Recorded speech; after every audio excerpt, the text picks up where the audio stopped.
श्री परमात्मने नमः। नमस्कार दोस्तों, लक्ष्मण रेखा को तो आप सभी जानते हैं, पर क्या लक्ष्मण रेखा का दूसरा नाम जानते हैं? अगर कहा जाए कि ऐसी रेखा आप भी खींच सकते हैं तो शायद आपको विश्वास नहीं होगा, हमें पागल ही समझोगे। पर यह सत्य है, ऐसी रेखा खींच सकते हैं, बशर्ते वेद में इसका जो कोड दिया गया है उसको समझ लिया जाए।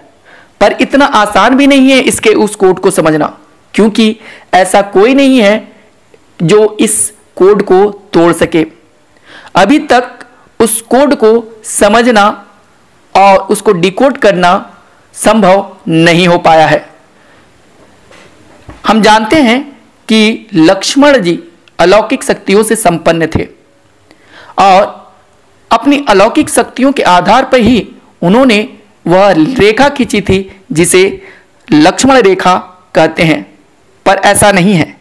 लक्ष्मण जी ने सोमतीति नाम की विद्या का प्रयोग किया था, जिसे आप लक्ष्मण रेखा के नाम से जानते हैं। इसका कोड आज भी वेद में दिया गया है। सोमम ब्रहि वृतम रतः स्वाहा वेतु संभव ब्रवे वाचम प्रवाणम अग्नम ब्रहे रेत अवस्थि। हम सभी जानते हैं कि ज्ञान के मामले में भारत सोने की चिड़िया रही है और यह भारत की बहुत प्राचीन विद्या है। यह वेद मंत्र कोड है उस सोमनाकृतिक यंत्र का जिसे लक्ष्मण जी ने प्रयोग किया था और जिसे आप लक्ष्मण रेखा के नाम से जानते हैं। इसे सिद्ध करना पड़ता है और इसको सिद्ध करने के लिए इसको जानना बहुत जरूरी है। राम के युग में यानी त्रेता युग में यह 4 गुरुकुलों में पढ़ाई जाती थी, यानी पूरे पृथ्वी पर यह विद्या 4 गुरुकुलों में ही सिखाई जाती थी। महर्षि विश्वामित्र के गुरुकुल में, महर्षि वशिष्ठ के गुरुकुल में, महर्षि भारद्वाज के यहाँ और उदालक गोत्र के सिकाम केतु के गुरुकुल में। लक्ष्मण के अलावा एक और ब्रह्मचारी वर्णित भी इस विद्या का अच्छा जानकार था। महर्षि दधीचि, महर्षि सांडिल इस विद्या को जानते थे। इस सोमतीति विद्या का अंतिम प्रयोग द्वापर युग में महाभारत के युद्ध में किया गया था और यह प्रयोग श्री कृष्ण ने किया था। आप सभी जानते हैं कि महाभारत के युद्ध में बहुत प्रकार के दिव्यास्त्रों का प्रयोग किया गया था, लेकिन वह दिव्यास्त्र उस युद्ध क्षेत्र से बाहर जाके कहीं नुकसान नहीं पहुंचाए। बहुत ही भयंकर दिव्यास्त्रों का उस युद्ध में प्रयोग हुआ था। इसी विद्या से श्री कृष्ण ने कुरुक्षेत्र के धर्म युद्ध मैदान के चारों तरफ एक रेखा खींच दी थी, ताकि युद्ध में जितने भी भयंकर अस्त्र शस्त्र चले उनकी अग्नि, उनका ताप, उनका प्रभाव युद्ध क्षेत्र से बाहर जाकर दूसरे लोगों को संतप्त न करे।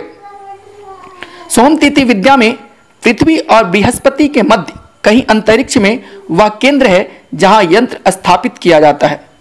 ब्रह्मांड में आप सभी जानते हैं जल, वायु, अग्नि तीनों हैं। यह यंत्र जल, वायु और अग्नि के परमाणुओं को अपने अंदर सोख लेता है। कोड को उल्टा कर देने पर यह एक खास प्रकार से अग्नि और विद्युत परमाणुओं को वापस बाहर की तरफ ढकेलता है। सोमम ब्रहि वृतम रतः स्वाहा वेतु संभव ब्रवे वाचम प्रवाणाम अग्नम ब्रहे रेत अवस्थि। इस मंत्र को सिद्ध करने से उस सोमनाकृतिक यंत्र में जिसने अग्नि के, वायु के, जल के परमाणु सोख लिया है, उन परमाणुओं में फोरमैन आकाशीय विद्युत मिलाकर पात बनाया जाता है। फिर उस यंत्र को एक्टिवेट किया जाता है और उसकी मदद से एक लेजर बीम जैसी किरणों से उस रेखा को पृथ्वी पर गोलाकार खींच देते हैं। उसके अंदर जो भी रहता है सुरक्षित रहता है, लेकिन बाहर से अंदर अगर कोई जबरदस्ती प्रवेश करना चाहे तो अग्नि और बिजली का ऐसा झटका लगेगा कि वह वहीं राख बनकर उड़ जाएगा, चाहे वह वस्तु हो या व्यक्ति हो।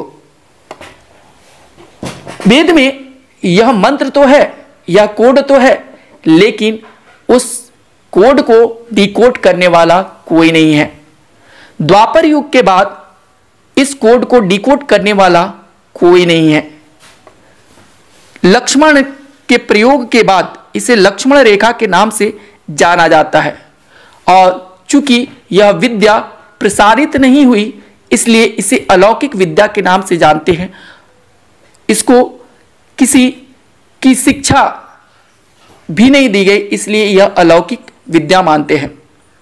क्योंकि द्वापर में कृष्ण के बाद इस विद्या को प्रसारित ही नहीं किया गया। ज्ञान की में भारत सोने की चिड़िया मानी जाती रही है।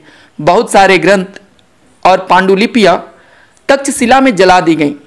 मुगलों द्वारा करोड़ों करोड़ों ग्रंथ जलाए जाने पर अंग्रेजों द्वारा महत्वपूर्ण ग्रंथों को लूट लूट कर ले जाने के कारण बहुत सारी अद्भुत विद्याएं जो हमारे यशस्वी पूर्वजों ने खोजी थी लुप्त हो गईं।